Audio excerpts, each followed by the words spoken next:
Hello, everyone. Welcome. I'm Amy McKibben with Iatrix Systems. So today's session, really exciting. We have 4 hospitals, 1 big discussion, how PPID improves patient safety. Super excited to introduce today's panel. So you can see the lovely ladies here that we've got, and I'm sure you're seeing some cameras. First up, Karen Ham, Senior LIS Analyst from Williamson Medical Center. And Kelsey Deakins and Julie Ramsey are joining us together from Benefis Health System. Kelsey's a Lab Information Systems Coordinator and Julie, Clinical Analyst too. And Robin Courier, LIS Coordinator from St. Joseph. Thank you for joining us. And finally, Pam Stamer, LIS and Point of Care Coordinator from Doctors Community Hospital. So thank you so much, everyone, for joining us. Hearing your stories firsthand is going to be really wonderful today. And our moderator, last but not least, is Linda Trask from Iatrix Systems, our Manager of Laboratory Solutions, and she's been with us since 2005. So Linda's seen a lot of what the ladies are going to talk about today and is excited to help share their stories. So with that, I'll go ahead and turn it over to Linda. Okay, thank you, Amy. Welcome, everyone, and thank you for joining us today. PPID is an acronym for Positive Patient Identification.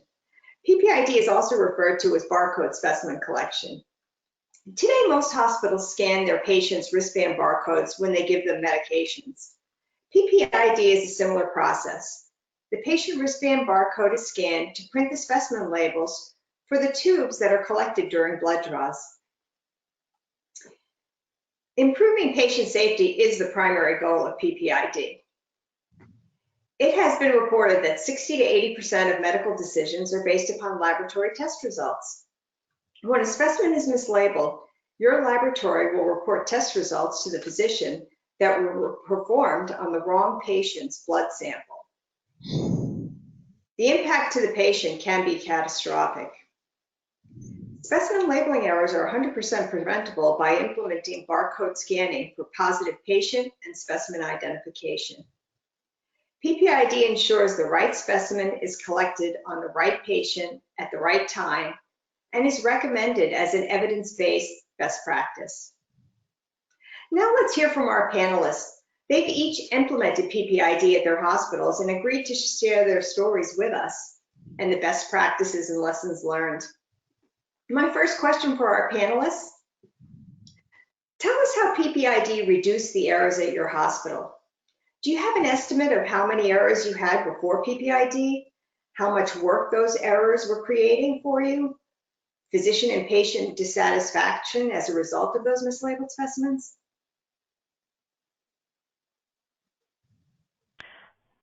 So here at our facility, we did have lots of mislabeled specimens. When we implemented PPID, we did go to almost 0 when mobile lab is used. We are using it with our phlebotomy staff, our ER and med-surg nurses, our pre-admission testing nurses. And with them, when it is used, we have gone down to 0 mislabeled specimens. Great. And here at Benefis, we use MobiLab in the ED, the ICU, and the lab.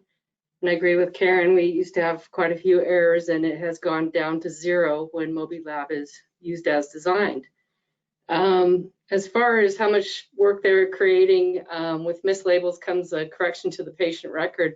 I counted 10 other software systems that we are connected to. So if we have an incorrect result, those have to be corrected in a way that would generate a message to correct it in those 10 systems also, along with the provider reports, CCD, patient portal, and the HIEs.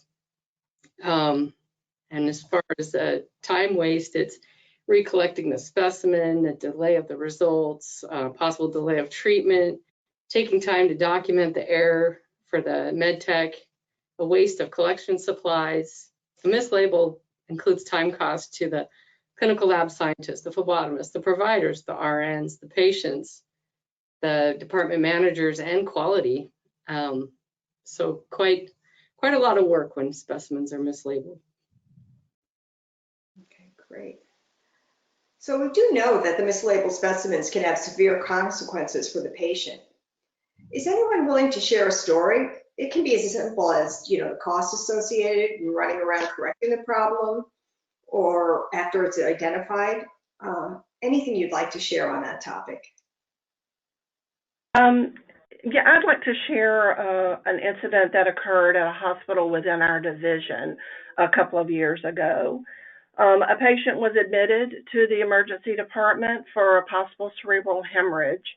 At that time, the nurses in the ED would routinely draw a rainbow of blood tubes in anticipation of orders. And that patient's initial samples were drawn using that same process. But a type-in cross-match was ordered subsequently to that. A nurse went into the room to draw the type-in cross-match and found a pink top Vacutainer blood labeled with a previous patient's information. It was lying on the counter. She applied the current patient's label over the previous patient's label and sent that to the laboratory. Lab staff accepted that double-labeled Vacutainer without questioning the viability of it or validity of it. Approximately 12 hours after admission, the patient, who was truly B positive, received 1 unit of A positive FFP and 1 unit of A positive packed red cells. She suffered a severe transfusion reaction, and despite aggressive treatment, the patient was unable to be resuscitated. It's the nightmare we all fear. This tragedy really was a result of a cascade of errors, but if a PPID solution had been in place, it could have been prevented at the beginning. We all think this isn't, how can these things happen? But they do happen.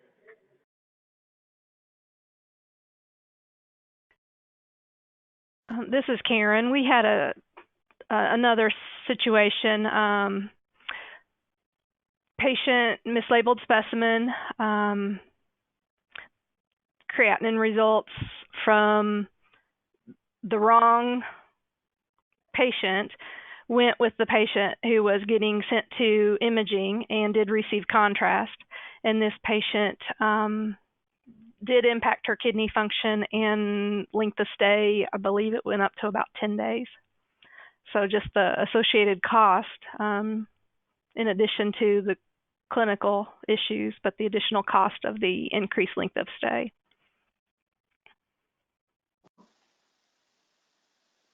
Okay, thank you for sharing those stories. Another question I had is, what was difficult about moving to barcode specimen collection? Any bumps along the way or lessons learned that you would like to share with us?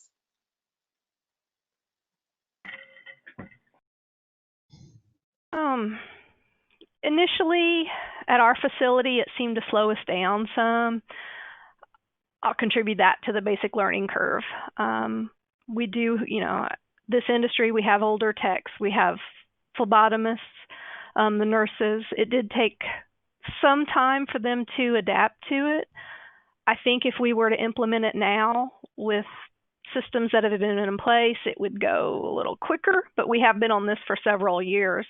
But with nurses now scanning meds at the bedside, this is more intuitive. We had the buy-in from nursing was slow. Training was key. Once they kind of figured out why, the clinical reasons as to why we're doing this, we had better buy-in from them. On the technology side, as we implemented this was one of the first systems that our facility implemented using our wireless network. And using this going into every patient room, every area of the hospital, we did find that we had black holes with that network, and that has since been remediated. But this forced that issue. We had to really up the wireless network at that time. One item that we do continue to have to work with is when a patient's receiving multiple blood cultures. So we collect one through the PPID, and then the phlebotomist needs to back out and go back in so that we have a different collection time, at least off, by minute or greater. So that in our EMR, those two collections of blood cultures are distinguished.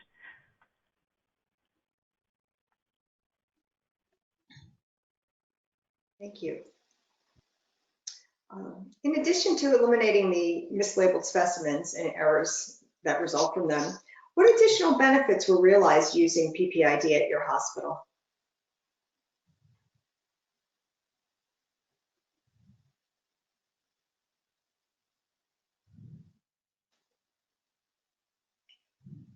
Would anyone like to take that one? I can take that. What we have found is our phlebotomists are able to stay out on the floors. They come in, get their trays ready, and they can stay on the floors and still be notified real time when new orders are added. And it allows really for more efficient use of our staff. It's also very easy as we have our lab assistants recognizing maybe the ER has suddenly gotten swamped. They can pull one of the phlebotomists from the floor, and that phlebotomist can go to the ER and very easily be able to pull up the lab orders for the patients that they're helping get cleared out. We've also found that it's very easy for our phlebotomists to see if there's blood already in the lab when a test is added on, which can eliminate a stick for a patient. And then we've just recently started using the MobiLab system for our respiratory therapists who typically are not sitting in their department waiting to get orders and having a label printer there. They are now using those while they're out on the floor to be able to pick up those orders, have their labels printed at that time. We also, with the flexibility of MobiLab, have been able to kind of do a scenario of label prints that allows them to get a demographic label with every one of their patients that is utilized when they are actually loading those specimens on the instruments that they're doing the testing on. So it's really kind of added some flexibility to them as well to be out on the floor and be able to pick up their work. Linda, Pam here.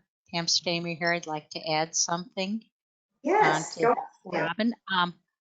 Pam Stamer here, Doctors Community Hospital. We too were one of the earliest adapters of MobiLab. We came up originally just with lab, but our other departments soon asked for MobiLab because they recognized the ability to see pending list or collect by nurse orders. And once the nurses realized that that was a much quicker way than going into the medical record for each of their patients, they bought in immediately. And our whole hospital is now on MobiLab throughout the facility. ER, lab, med-surg, pre-op, recovery room, everyone uses MobiLab. Yeah, and this is Kelsey with Benefits, and I just want to add that with our phlebotomy team, our overall process really sped up using the PPID. Our phlebotomists, they utilize the PPID system to communicate with each other. So they place comments on the individual draws, and that communicates to their whole team when somebody's running behind. They can tell when a patient isn't available. They can tell when it's a difficult draw, so they are able to go and help their teammates when they need to. And then we can also see add-on orders when we couldn't before. So the nurses also like the desktop version because it also shows what tubes need to be drawn in what order. And that's a feature that we didn't have before. So there's a lot of additional benefits and not just patient safety. It's wonderful that there are all those workflow gains, as well as our primary goal, of course, of the patient safety. Would you mind sharing what kind of hardware your hospital uses for PPID? Certainly. Pam Stamer here at Doctors Community Hospital. We currently use both the Zebra/Symbol MC55 handheld.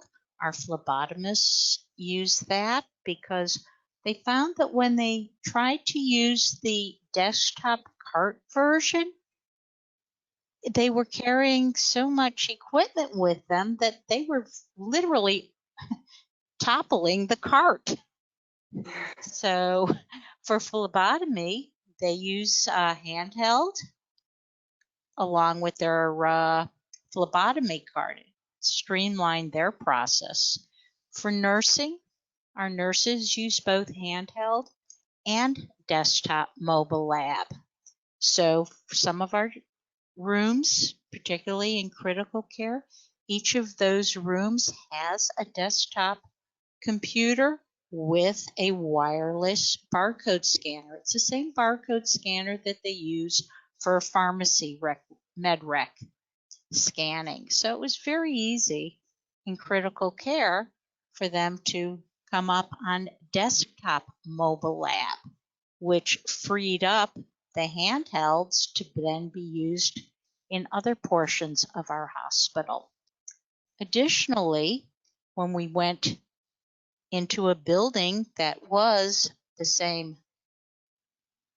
LIS and EHR, but without wireless connectivity, Linda Trask helped us configure one of our wireless printers to be Ethernet cabled to the PC in that phlebotomy room in a totally different building that had no wireless connectivity. So we were able to continue using Mobile Lab to print our specimen barcodes and barcode our specimens, and then courier brought them across the street, up the hill into main lab, and main lab didn't have to relabel anything. So we use, as I said, wireless printers where we have wireless connectivity in place. We started with the old Zebra QL220s, and we have now upgraded to Zebra Z610 printers. The only pause we had with the Zebra 610 printers is they use different batteries than we had with the QL220. So we had to replace. We had to purchase additional batteries for the 610, but that would be the case if we had gone to a different vendor for our printers. This is Robin from St. Joseph. Our phlebotomists and respiratory therapists are using the handhelds the same as Pam described, the MC55s and the Zebra printers. We do have a project that's been approved and we'll be implementing the desktop version. We'll start in our emergency department. Kind of feel like that's the really high risk area that we want to deal with first, and then begin to probably next go to our ICUs. We have our L&D, our labor and delivery department, is currently using our handhelds. A few years ago, just due to the number of direct admits and issues with some mislabeled specimens, they decided to try to implement the handhelds. We've done the training, and they're using basically the same equipment that our phlebotomists are using, and definitely have improved the specimen labeling in that area. Great, great. I was just going to add, because none of you, I don't think, are using iPhones, and recently hospitals have started using iPhones for staff communication and other mobile applications. So adding PPID to those iPhones, gets another use out of them for those hospitals that are transitioning to iPhone use for their clinical staff. So just another option that's available for PPID, which is great. I think you've all pointed out that the flexibility of the various hardware platforms really makes it fit the area that you're trying to implement. It's hard to force a hardware solution on folks that doesn't fit their workflow. And this is Julie and Kelsey. May I add that we just went to the TC52s and the phlebotomists love them. They're very fast. The scanner's great. And anything else you can add? No, we trialed them this summer and we got 2 units to work side by side with our MC55 existing units. And they fought over those 2 demo units all summer, and then they cried when I took them away and I had to send them back. And it was just like early Christmas when we implemented them last week. So they're really user friendly. They are fast, and it's a great upgrade from the MC55s. If you're Yes, I agree. The TC52 has an Android operating system, whereas the MC55 is Windows Mobile. So newer technology, a lot faster, similar to the iPhone. And I think we all are pretty attached to our phones, whether we have iPhones or Androids. So it is a more modern device. So over the years, the hardware vendors have gotten better and better with the solutions that they have for us. After implementing barcode specimen collection, what do your patients experience? Do you get a reaction from them? This is Karen at Williamson. Our patients like it. We have an active population who expects they're getting scans, they're getting asked questions. So, you know, it's driving that interaction between our phlebotomists and our nurses with the patient. We have older population that will ask us why we're doing it, and once we explain it to them, we've had positive feedback all the way through. Patients have even responded they like seeing the fact that we are labeling right there by them before we even leave the patient side. And this is Julia. Benefits with this product, the patient gets to experience the hospital staff checking their identification both verbally and via armband scan, affixing those labels printed at the bedside with no other patient labels in view. I remember the old days where we'd have a whole stack of labels to go draw 15 people. So this is a very clean process that instills a confidence that we are drawing blood on the right patient for the right orders. Well, from everything that all of you have said, PPID seems to be a no-brainer. Yet some hospitals still find it difficult to get funding for their projects. How were you able to get your projects approved? This is Robin from St. Joseph. We've had the system in place since 2011, and I think at the time there was already that move toward the focus on patient safety. I think when you're trying to fund these projects, it's probably hard to put a price on safety. And there certainly are some hard costs that can be put, you know, with supplies and reagents, with having to recollect and retest. But I think there are gained staffing efficiencies that you need to be sure and consider, because your phlebotomists are out on the floor. They're not having to come back and forth to the lab to pick up new labels for new orders. So that does make them more productive. We also see that our turnaround times have improved. So that means our throughput of getting patients in and out of the emergency room or to a floor is improved, and there's certainly costs that are associated with that. And I think right now with the hospitals are already recognizing the emphasis on patient safety, the Joint Commission, Medicare, they're all focusing on patient safety, and most hospitals probably already have the bedside med verification systems in place. The positive patient ID solution for labs is just really the next logical step to making sure that you are providing the right answer on the right patient, so the right treatments and diagnoses are being made. Pam Stamer here from Doctors Hospital. I sum it up in 2 simple statements. What's the price of having to defend against a wrongful lawsuit, especially if that wrongful lawsuit is a successful verdict against your hospital? And even more basic, what is a human's life worth? We want to provide the best care for our patients always, every life is worth, you can't put a price tag on human life. Well said. I completely agree. Well, thanks so much to everyone on our panel for sharing your experiences. They really were great. Amy, have any questions come in from the audience? I'm checking right now, so you can go ahead.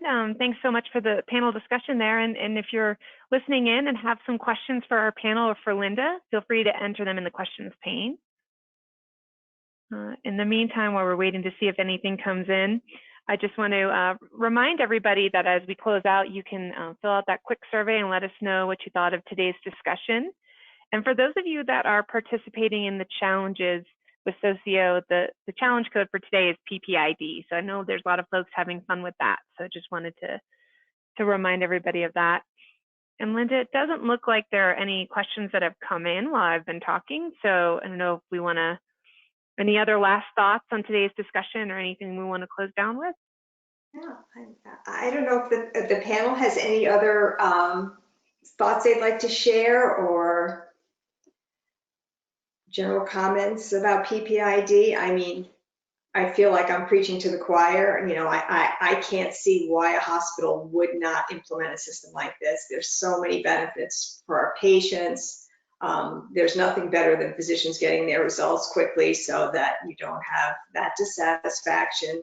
And, you know, as was pointed out, you can move patients from the ER to inpatient or discharge, so you have that length of stay advantage to it. There's just so many things to say positive about it.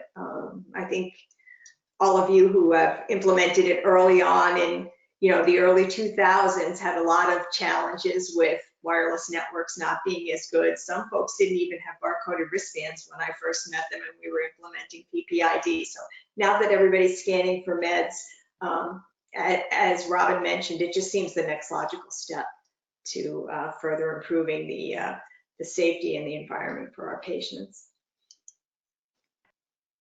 This is Karen at Williamson. Just to add to it, you know, it was many years ago that we implemented, but the not having handwritten labels with collection times and the collector on it, having that printout with the label, that was a big change. And then some of the management reports that IATRIX includes, our leadership is able to pinpoint the collections per hour and adjust staffing accordingly. So that's been very positive. And this is Julie from Benefits. I just want a few thoughts that, you know, when Meditech's down and we don't have PPID, it's the phlebotomists, they hate it, and they can't in life without this system. The support for MobiLab has been phenomenal. Always there, always great. So we appreciate that. I want to say thank you again to our awesome panel today and to Linda for moderating. We hope you have a wonderful day.